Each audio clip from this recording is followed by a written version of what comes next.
Fala galera, bem-vindos ao canal Hoje em Grego e o assunto de hoje vai ser sobre os pré-socráticos. Os primeiros filósofos foram conhecidos como pré-socráticos. Os pré-socráticos são pensadores de várias áreas, como a matemática e a física. O termo pré-socrático não vem necessariamente por terem surgido antes de Sócrates, mas por se importarem com algo anterior ao problema antropológico, que se refere às relações dos seres humanos. Eles refletiam sobre a arte, ou seja, sobre a origem de todas as coisas, buscando uma resposta racional para elas, diferente da mitologia e da religião. Os pré-socráticos também eram chamados de naturalistas por discutirem a origem da natureza. São divididos em 4 grandes escolas: escola jônica com Tales e Anaximandro, escola itálica com Pitágoras, escola heleta com Parmênides e Zenão, escola da pluralidade com Empédocles e Anaxágoras, e atomistas com Demócrito e Leucipo.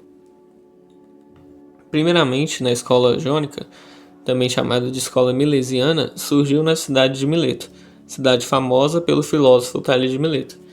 Segundo Tales, tudo surgiu de apenas um princípio, a água, sem intervenção de nenhum deus ou força mística. Segundo Anaximandro, a origem de todas as coisas seria a Peiron, que pode ser entendida como algo indeterminado. Para ele, tudo surgiu de uma substância sem qualquer característica, o que possibilitou a criação da multiplicidade das coisas. Segundo Anaximenes, a origem de todas as coisas seria o ar. Segundo Heráclito, a origem de todas as coisas seria o fogo.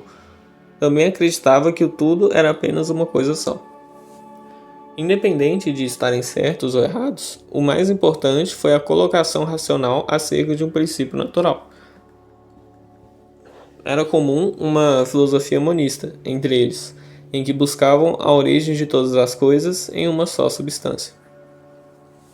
Na escola pitagórica, também foi chamada de Itálica, teve sua origem com o filósofo Pitágoras. Segundo Pitágoras, a origem de todas as coisas era o número. Para ele, todas as coisas seriam ordenadas pela harmonia entre a natureza e a matemática. Na escola eleática, tem esse nome por causa da cidade de Eleia, o mais importante foi Parmênides. Para ele, a origem de todas as coisas seria o ser, ou seja, aquilo que é.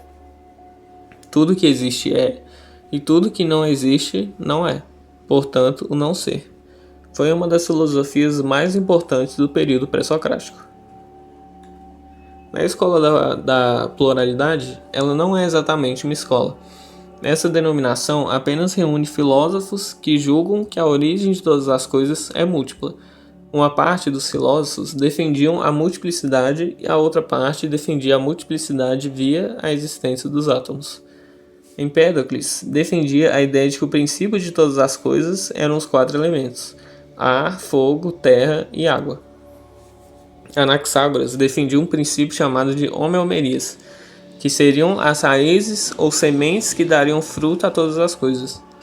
Demócrito e Leucipo acreditavam que a origem de todas as coisas seriam os átomos. Eles seriam corpos indivisíveis, infinitos, idênticos e em constante movimento. A partir desse movimento, eles se chocariam, dando origem a todas as coisas. Existiu uma discussão importante no período dos pré-socráticos, a de Parmênides e Heráclito. Esse debate foi o fundador da chamada metafísica, ou ontologia. De modo geral, é uma disciplina que estuda tudo aquilo que existe. O surgimento da metafísica começou no final da antiguidade, que significava além da natureza. Ela está dedicada em descobrir no que consiste a existência. O mais importante foi a frase de Parmênides: o ser é e o ser não é. Apesar de ser uma frase simples, foi feita por Parmênides com o intuito de descrever a realidade. Ele estava propondo o princípio da identidade e o princípio da não contradição. Por exemplo, cada pessoa no mundo é única, assim como suas características. Em princípio da identidade, uma proposição é idêntica a ela mesma. Um exemplo é que a letra A é igual a A e a letra B é igual a B. Em princípio da não contradição, uma proposição não pode ser diferente dela mesma. Um exemplo é se a letra A é a letra B é B, então A é diferente de B. Outra frase de Parmênides é: Se o ser é e o não ser não é, o ser não pode deixar de ser, visto que ele se tornaria não ser. Sendo assim, a mudança de um estado para o outro não seria possível. Heráclito se opunha à tese de Parmênides. Segundo ele, a característica fundamental do ser é a mudança. Existe a explicação do rio. Ninguém pode entrar duas vezes no mesmo rio, pois quando nele se entra novamente, não se encontra as mesmas águas e o próprio ser. E o próprio ser já se modificou. Ou seja, a mudança afetou tanto o rio quanto o ser. Para Heráclito, nada é imutável. Ao contrário, tudo é móvel e mutável.